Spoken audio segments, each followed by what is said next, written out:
নমস্কার, আপনারা দেখছেন বাংলার কণ্ঠ। আইনের ঊর্ধ্বে কি এই রাজ্যের কোনো নেতামন্ত্রী, নাকি ক্ষমতার অহংকারে অন্ধ হয়ে বিচার ব্যবস্থাকেই বুড়ো আঙুল দেখানোর খেলা চলছে পশ্চিমবঙ্গে? কলকাতা হাইকোর্টের মহামান্য বিচারপতি আজ যে কড়া পর্যবেক্ষণ দিয়েছে, তারপরে এই প্রশ্নটা গোটা বাংলার জনমানসে দাবানলের মতো ছড়িয়ে পড়েছে। আদালত স্পষ্ট ভাষায় মুখের উপর জানিয়ে দিয়েছে সবকিছুর একটা সীমা থাকা উচিত। হ্যাঁ, ঠিকই শুনেছেন, তদন্তে সহযোগিতা করার শর্তেই তৃণমূলের যুবরাজ অভিষেক বন্দ্যোপাধ্যায়কে আইনি সুরক্ষার রক্ষা কবচ দেওয়া হয়েছিল। কিন্তু আদালত আজ দেখল সহযোগিতা তো দূরস্থ, উল্টে আইনি প্রক্রিয়াকে কার্যত তামাশায় পরিণত করা হচ্ছে।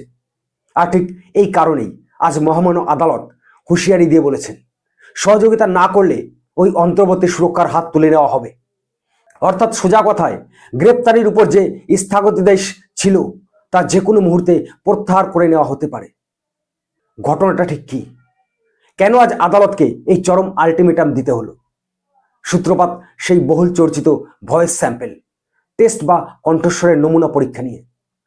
তদন্তকারী সংস্থা যখনই অভিষেক বন্দ্যোপাধ্যায়ের গলার স্বর পরীক্ষা করতে চাইছে, তখনই তার আইনি টিম একের পর এক ঢাল খাড়া করছে।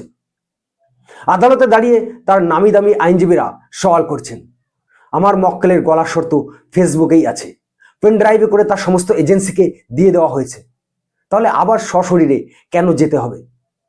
কি অদ্ভুত আর হাস্যকর যুক্তি! বাংলার কণ্ঠ আজ প্রশ্ন তুলছে, পেন ড্রাইভে যে কণ্ঠস্বর জমা দেওয়া হয়েছে, সেই কণ্ঠস্বরটি আদৌ অভিষেক বন্দ্যোপাধ্যায়ের কিনা সেটা বৈজ্ঞানিক উপায়ে ল্যাবরেটরিতে প্রমাণ না করে কিভাবে তদন্ত এগোবে? মহামান্য বিচারপতিও আজ এজলাসে ঠিক এই প্রশ্নটাই ছুড়ে দিয়েছে। কিন্তু আসল সমস্যাটা কোথায় জানেন? সমস্যাটা আইনের ফাঁক ফোকর খোঁজা নয়। আসল সমস্যাটা হলো ইগো ক্রাইসিস বা চরম অহংবোধ। সবাই সমান।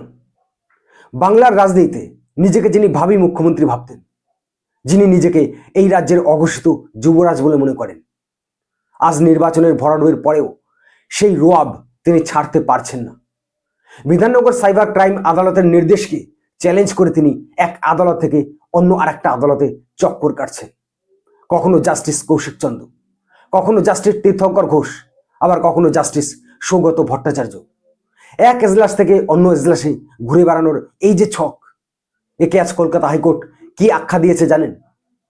আদালত বলেছে, বিচার ব্যবস্থার এই প্রসেসটাকে ইচ্ছাকৃতভাবে অপব্যবহার করা হচ্ছে, সময় নষ্ট করা হচ্ছে। আদালত সাফ জানিয়েছে, এর পরেও যদি আদালতের নির্দেশকে এড়ানো হয়, তবে দৃষ্টান্তমূলক আর্থিক জরিমানাও করা হতে পারে। এই চরম ভর্ৎসনার পর আর কোনো রাস্তা ছিল না। শেষ পর্যন্ত ব্যাক গিয়ার দিতে বাধ্য হলেন যুবরাজের মহার্ঘ আইনজীবীরা।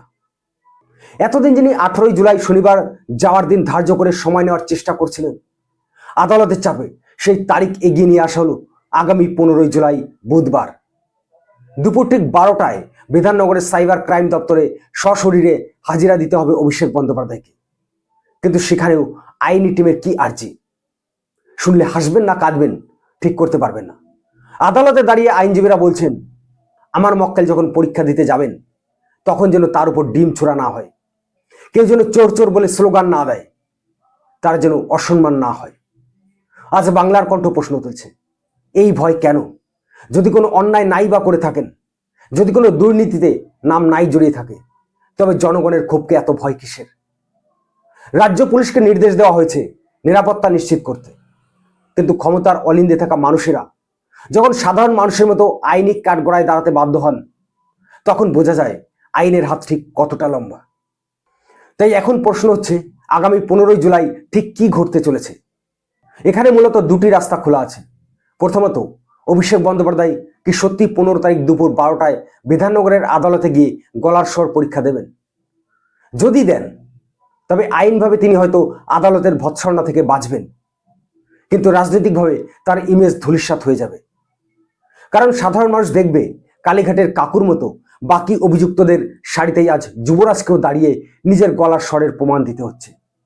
আর দ্বিতীয় সম্ভাবনা, অভিষেকের পুরনো ট্র্যাক রেকর্ড এবং তার স্টাইল অফ অ্যাপ্রোচ যদি আপনারা লক্ষ্য করেন, তাহলে দেখবেন তিনি সহজে হার মানার পাত্র নন।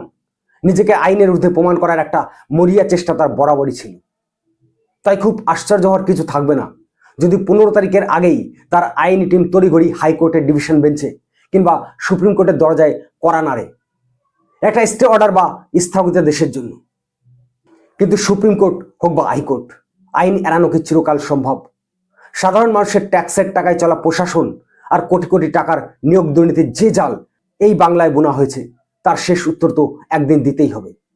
আদালত আজ স্পষ্ট করে দিয়েছে, কাউকে বাড়তি খাতির করা হবে না। 15 জুলাই দুপুর 12টার দিকে তাকিয়ে রয়েছে গোটা বাংলা।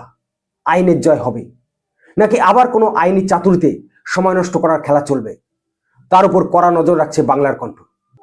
আপনারা কি মনে করেন, ক্ষমতার অহংকার কি শেষ পর্যন্ত আদালতের নির্দেশের সামনে মাথা নোয়াতে বাধ্য হবে? কমেন্ট করে আপনাদের মতামত জানান, লাইক এবং শেয়ার করুন এই প্রতিবেদনটি। বাংলার আসল কণ্ঠস্বর শুনতে সাবস্ক্রাইব করুন বাংলার কণ্ঠ। দেখা হচ্ছে পরবর্তী কোনো প্রতিবেদনে। ততক্ষণ ভালো থাকবেন, সুস্থ থাকবেন। জয় হিন্দ, বন্দে মাতরম।